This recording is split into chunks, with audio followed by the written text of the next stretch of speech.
Welcome back everyone to One Take Everything. For today's video, we're going to be reading two scripts from Rowan Atkinson, aka Mr. Bean. The first script is called Fatal Beatings. The script is a conversation between two people.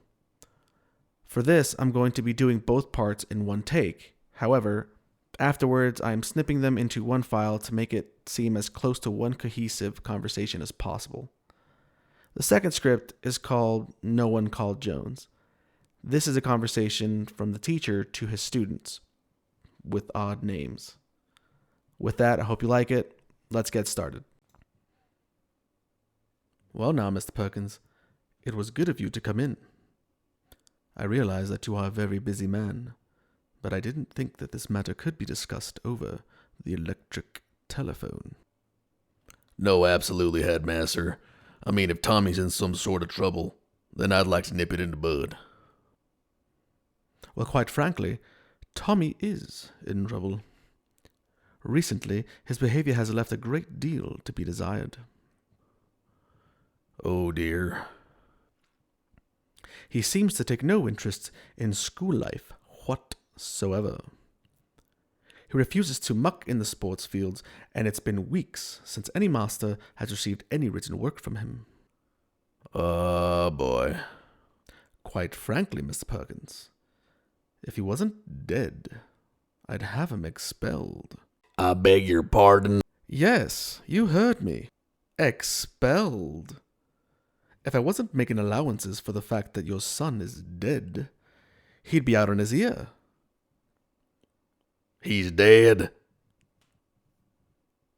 Yes, he's lying up in the sickbay now, stiff as a board and bright green, and it's very typical of his current attitude. But... You see, the boy has no sense of moderation. One moment he's flying around like a paper kite, and in the next moment he's completely immovable. And beginning to smell. Well, how did he die?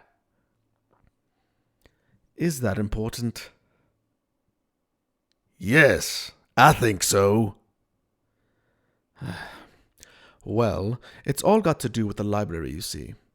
We've had a lot of trouble recently with boys taking out library books without library cards.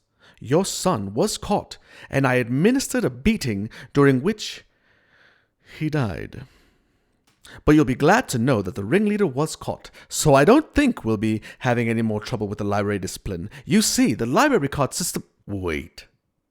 I'm sorry. You beat my son to death? Yes. So it would seem. Please, I'm not used to being interrupted. You see, the library card system was introduced... Well, exactly what happened? Well, apparently, the boys were just slipping into the library and taking the books.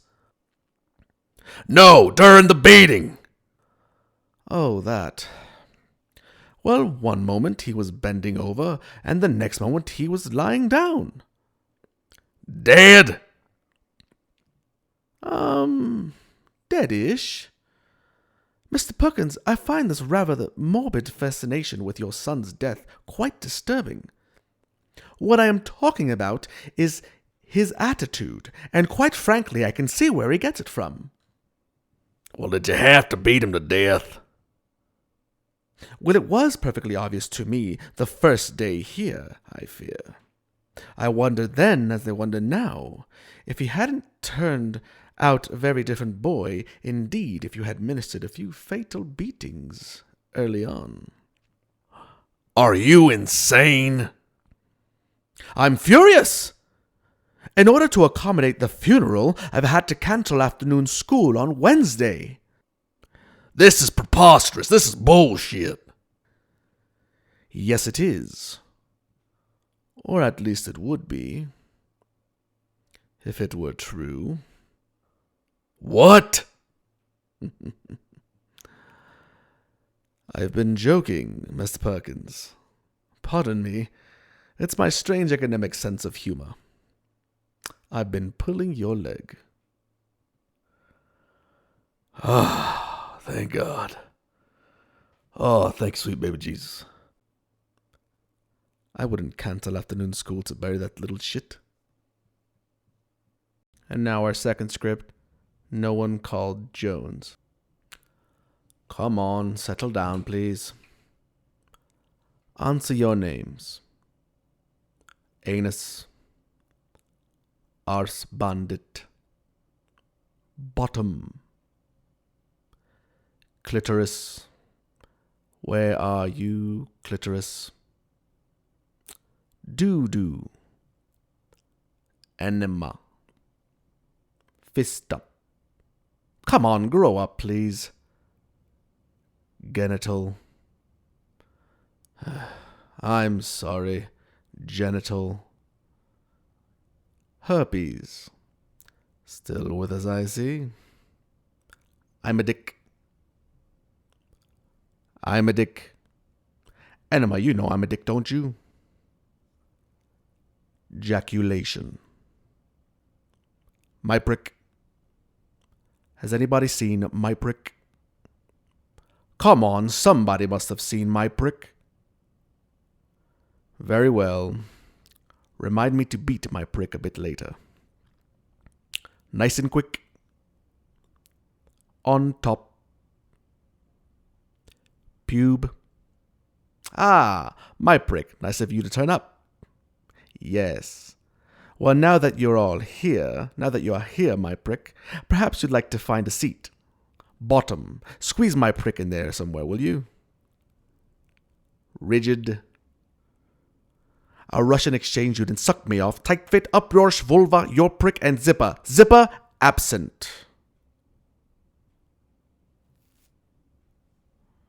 Now, boys, the headmaster has asked me to speak to you this morning on the subject of smut. All members of the staff have noticed an alarming increase of use of silly humor and puerile innuendo about the school. Rigid fist up, bottom out. There have been some disgusting doodlings on the walls of the lavatories. Sit up straight on top. 1 or 2 unpleasant health magazines have been found. If you fall asleep on top, I shall be very annoyed. And Mr. Hardon tells me that there has been a great deal of sniggering in his biology class. Tight fit, for heaven's sake, leave your prick alone. I don't care. Your prick had no business poking into your desk in the first place. I will not put up with this kind of behavior, boys. And neither must I warn you, Mr. Great Big Hardcock. This is a school of sons of gentlemen, and the theory is that someday you will become a gentleman too. That is, with the exception of Genital, who appears to be turning into a ferret. So there will be an end. So there will be an end to this second form, toilet humor, where so much conversation is devoted to smutty double entendres. Dodo, suck me off nice and quick. Detention Saturday. Right. I'm going to the staff room now. And when I come back, if I catch herpes in the corridor like the headmaster did yesterday, there'll be trouble. Well, that's it for today, everyone. Thanks for joining me today. If you like this video, please like and subscribe. If you know anyone that might be interested in this, please share this channel, as I am growing, and every little bit helps. Take care, everyone. Have a great day.